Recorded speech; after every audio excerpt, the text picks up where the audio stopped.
What is poppin', everyone? My name is Ghiman Mckinney, or you can just call me Juice, because that is my nickname. In this video, I'm going to give you my top 5 quarterbacks in the 2020 NFL Draft. I'm going to rank them in order from best to worst, and we'll just talk about and break down these guys. We'll break down their strengths, their weaknesses. We'll talk about it, all that good stuff. I'll give you my 5 best quarterbacks in the 2020 NFL Draft class once again. Now, before I do actually get into the 5 guys I believe in the most in the NFL Draft, I want to give you guys a sleeper. Because I think that, look, I'm not going to tell you where this guy ranks. I don't know if he's the 6th, 7th, 8th, 10th, 11th best quarterback in the draft. I don't know. But I will tell you, I do think some people are sleeping on Cole McDonald. You know, Cole McDonald, a 6'3", 215-pound quarterback out of the University of Hawaii. You know, I don't know if he's ever going to be a great NFL quarterback. You know, I have some question marks. But again, this is a guy that put up a lot of great numbers at Hawaii. He's a fairly decent athlete. He doesn't have a cannon, but he has a decent arm. You know, it's a good enough arm to where I believe he can make some NFL throws. He has a decent understanding of defenses. Like I said, I don't know where he ranks. I don't know if he's gonna succeed or not. But I will tell you, he could surprise some people. And if he lands in the right situation and with the right team and the right coaching staff, he might find some success eventually as a starter, but he needs time to develop on the bench. Okay, now let's get to the best quarterbacks in the 2020 NFL Draft, the 5 best. The best quarterback in the 2020 NFL Draft is Joe Burrow. I really believe in Joe Burrow, and I believe he checks all the boxes. He's very surgical in the pocket. He can just pick your defense apart. He constantly just picks teams apart. You know, he's really smart as a quarterback. He's able to read defenses very well. I saw him come off his 1st, 2nd, and 3rd, and even go back to his 4th and 5th reads at times, guys. I mean, Joe Burrow, he has a very good understanding of defenses. Like I said, he's very accurate. Pinpoint accuracy. This guy, I mean, there were just some throws that he made where I was just like, wow, how did you fit that ball in that tight window? I mean, there were just pinpoint accurate darts that he threw down the field. You know, he wins with accuracy. He wins with anticipation. He doesn't have the strongest arm. You know, he doesn't have a cannon for an arm like a Patrick Mahomes or a Josh Allen or Aaron Rodgers. But again, those type of arms are hard to find, man. I really love Joe Burrow. I believe in him as a prospect. You know, Joe Burrow is very good on script and in the structure of his plays. But Joe Burrow is best when he is creating and scrambling outside the pocket and making plays downfield. You know, he's very good off structure. That's what makes Aaron Rodgers, Deshaun Watson, Lamar Jackson, you know, Patrick Mahomes. That's what makes these elite quarterbacks great. Their ability to make off script plays become something great. You know, that's what Joe Burrow really does well. This is a guy that has 28 college starts. And to me, he had the best season in college football history, guys. I really believe in Joe Burrow. Like I say, he does not have a cannon for an arm, but usually guys in the NFL, the most successful quarterbacks, you know, Tom Brady, Drew Brees, Aaron Rodgers, they win with touch, anticipation, accuracy. And you know, there's some people that think that Joe Burrow was only good because of Joe Brady. Really, guys? Please stop saying that. Please stop saying that Joe Burrow is a product of Joe Brady. Yes, LSU had great schemes and a great coaching staff last year. Yes, Joe Burrow had a lot of talent around him. But when Joe Brady puts on a helmet and puts on pads and cleats and throws 60 touchdown passes in a season, come talk to me. Okay, when that happens, come talk to me. Joe Burrow had the greatest college football season in history. And you can clearly tell that from a year ago, he put in the time. He put in the work. He has great study habits. He is so prepared pre-snap. He always knows where to go with the football, and he mastered LSU's offense and their playbook to perfection. Joe Burrow is not a product of Joe Brady. I really believe in Joe Burrow as a prospect. I believe that, you know, the Cincinnati Bengals, if they take him, they're going to get a very special quarterback in Joe Burrow. I don't think that he's a quarterback that has the talent to overcome dysfunction and bad offensive lines and a bad coaching staff. I don't think that he's a generational slam dunk talent at the quarterback position, but he's pretty close to it, man. I really believe in Joe Burrow, and he's the best quarterback in the 2020 NFL Draft. Now, my next best quarterback is Tua Tagovailoa.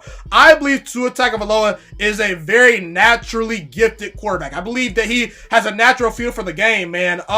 His arm strength is good enough. He doesn't have a cannon for an arm, but again, he has plenty of arm strength to me.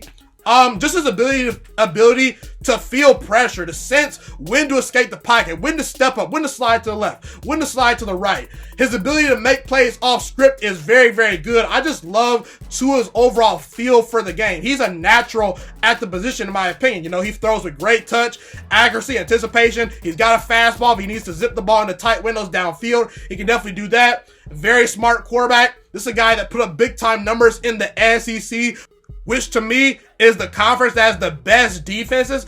Now, I am slightly concerned about Tua Tagovailoa as a prospect from this standpoint.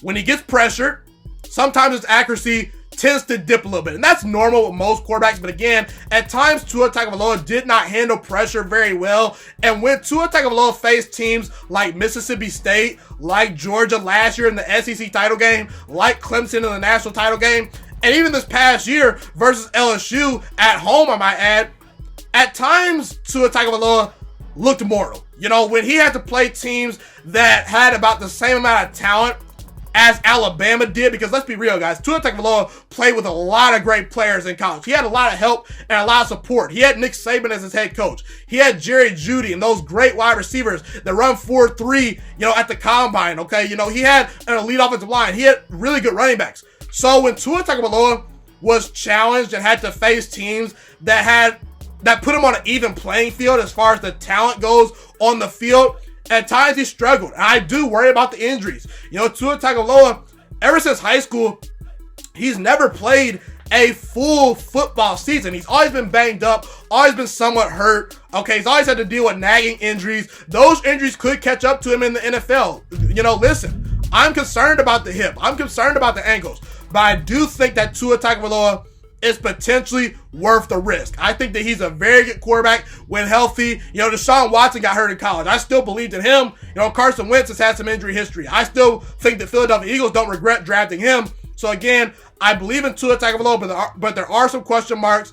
But if he's able to stay healthy in the NFL, I believe you can get a very good franchise quarterback.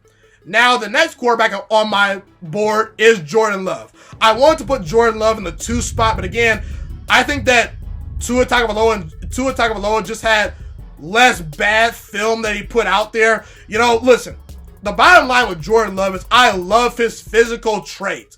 He's a very physically gifted quarterback. I love his intangibles as far as his just overall ability as a quarterback and as an athlete, man. I mean, he's physically gifted. He has a cannon for an arm. He can definitely fit the ball into tight windows down the field. He's what you look for in today's NFL. You know, at the quarterback position, he's big, he's tall, he's got a strong arm, he's mobile, he's accurate, but his decision-making and his ability to read defenses concerns me. Jordan Love at times was a one-read quarterback at Utah State. Now, I will admit, he did not have a lot of talent around him at Utah State. I don't think his coaching staff was all that great. He did not have elite wide receivers around him. His wide receivers dropped a ton of footballs. His offensive line was in shambles this past year. He didn't have a lot of support around him. But the decision-making from Jordan Love and his ability to read defenses concerns me. At times, his mechanics do get sloppy. Jordan Love has some things that he needs to work on. But I do believe if Jordan Love puts it all together, he can become the best quarterback from the 2020 NFL draft class. I believe his ceiling is that high. I do think that Jordan Love is worth, you know, being picked in the top 10 despite his flaws. I really believe in Jordan Love as a quarterback and as a prospect. And I believe that if he puts it all together, he can change your franchise. Now, the 4th best quarterback in the draft, in my opinion, is Justin Herbert. You know, I like Justin Herbert, but I do not love him. And there's a couple reasons why. But before I get into the negatives, let me talk about the positives. Justin Herbert is physically gifted, man. He has all the tools to become an elite quarterback. He has all the tools, man. He's got the cannon for an arm. He's got the size. He's got the athletic ability. I've seen it. I've seen Justin Herbert put some plays on film where I'm just like, wow, how did you make that throw? However, I think at this point in his career as a college quarterback transitioning to the NFL, I think that Justin Herbert is more of a thrower than an actual quarterback. If I'm going to, use a baseball analogy, he's not quite a pitcher yet. He's just a thrower. Meaning, I don't love Justin Herbert's feel for the game. I don't think he has a natural feel for the game like a Jordan Love, like a Tua Tagovailoa, like a Joe Burrow. He's not a natural as far as his overall feel for playing the quarterback position. Okay, listen, his mechanics at times can be very wild. He will miss some players that are wide open. I'm just like, how did you miss that guy? He's wide open. Come on now, you can be better than that. And it's kind of concerning because this guy started 4 years at college, okay? And again, at times he's a one-read quarterback. At times he struggles to get off his first read and go through his progressions to his second, third, and fourth read. And at times when he does do that, bad things happen. Bad decision-making, inaccuracy. He doesn't have a great ability to read defenses, in my opinion. He needs some work. He needs some time. And that's kind of concerning, like I said, because you would think that from a 4-year starter in college, he'd be super polished. Those mistakes would be corrected by his senior year. And I just don't see that on tape. I just don't see it. He really struggles to throw a touch. Like I said, at this point, I've seen him throw a touch, but at times he just has a fastball. And in the NFL, you have to win with precision, accuracy, timing, throwing people open, not waiting for them to get open, actually throwing them open. And Justin Herbert at times just does not do that. I also worry about, his alpha. Does he have that dog in him? He's kind of an introvert. He's not the most vocal guy as reports come out from Oregon, okay? I don't think he's the most vocal leader. But again, I think that if Justin Herbert gets the right coaching and gets put in the right situation, then he might be able to put it all together. But again, I think there is some bust potential with Justin Herbert. I believe he's going to either be a boom or bust prospect, meaning that he can change a franchise or get coaches fired. I do believe that he is a very underrated athlete. I really like his ability to move around and escape pressure. At times, I think that he needs a coach that is going to be open to allowing him to create off script. But again, I have my question marks. Now, the fifth and final quarterback I'm going to talk about is Jacob Eason. Jacob Eason, he's physically gifted as a quarterback. He easily has the best arm in this NFL draft. And that's saying a lot because I think that Jordan Love and Justin Herbert have a lot of arm talent, but Jacob Eason, no, he's got the strongest arm in this draft, man. He can just fit the ball into so many tight windows. He has confidence in his arm. If you go back and watch the BYU versus Washington game this past season, oh my God, you're going to see some just throws that make you say, wow, that kid is special. He can become a special quarterback at the next level, man. But my problems with Jacob Eason is that I think he relies on his physical ability too much.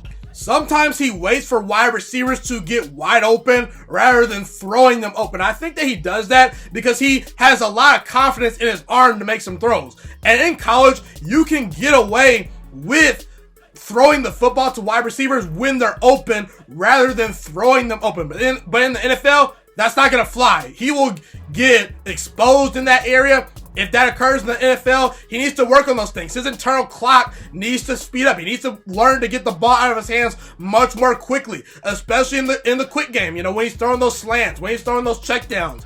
Okay.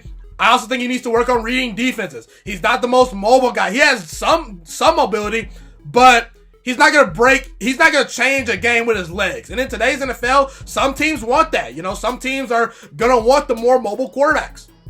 I think one area that he really needs to work on is having a plan both before the ball snapped and after the ball is snapped. Where am I going to go with the football? What's this linebacker doing? Where are these safeties doing? Where am I going to go with the football if they blitz? At times, Eason just looked lost, and that's a concern because he's not one of those guys that can just run around and make something happen with his legs. He's not one of those guys. So again, he needs to have a better plan at the line of scrimmage. That's the one thing I think he really needs to work on. But I do believe his arm strength and his ability to throw the ball into tight windows and his ability to throw the deep ball will allow him to potentially have some success in the NFL one day if he puts it all together. So my top 5 quarterbacks, once again, in the 2020 NFL draft class. Number 1, Joe Burrow, quarterback out of LSU. Number 2, Tua Tagovailoa, quarterback out of Alabama. Number 3, Jordan Love, quarterback out of Utah State. Number 4, Justin Herbert, quarterback out of Oregon. Number 5, Jacob Eason, the quarterback out of Washington. And my sleeper quarterback, the guy that look, I'm all over the place with. I don't know if he's going to have success. I don't know if he'll fail. But I do believe if he's potentially given the right roster, put in the right system, given the right coaching, he could surprise some people. My sleeper quarterback is Cole McDonald, quarterback out of Hawaii. Be sure to comment where you agree with me and disagree with me. Love to hear what you guys have to say in the comment section. Thank you guys so much for tuning into this video today. Be sure to smash this like button right now if you enjoyed this video. Subscribe to my channel if you're new as well. I do post a ton of great sports videos weekly and almost every single day if I can. A fun fact about me is I want to go into the sports broadcasting and media world. I want to become one of the next great sports broadcasters and analysts out in the world. Kind of like Colin Cowherd, Stephen A. Smith, Shannon Sharp. You get the point. Okay, I want to do sports, television, and radio for a full living once I graduate from the University of Toledo, a college in Northern Ohio. I currently am a freshman there right now. So the best thing you guys can do to just help me continue to grow as a young broadcaster is to just share this channel with all your friends, because potentially if this channel really gets somewhere, I want to start my own network, okay? Or potentially if it doesn't, or if I fall a little bit short, I want to go into a big time network like ESPN or Fox Sports 1. So the best thing you guys can do to just flat out just help me grow as a broadcaster, help me learn, get other people hip to this channel, just share this channel with all your friends, share this channel on Facebook, share it on Twitter, share it on Instagram, all that good stuff. Also, be sure to follow me on all my social media platforms. And once again, guys, just share this channel with everyone you know. Get everyone hipped and watching these videos. Get my voice out there and heard. Share it on Facebook, share it on Twitter, share it on Instagram, all that good stuff. It's been your boy, Ghiman Mckinney, or you can just call me Juice. I appreciate all you guys for tuning in today. I really do. Have a God blessed day. Stay motivated, you guys, and I'm out.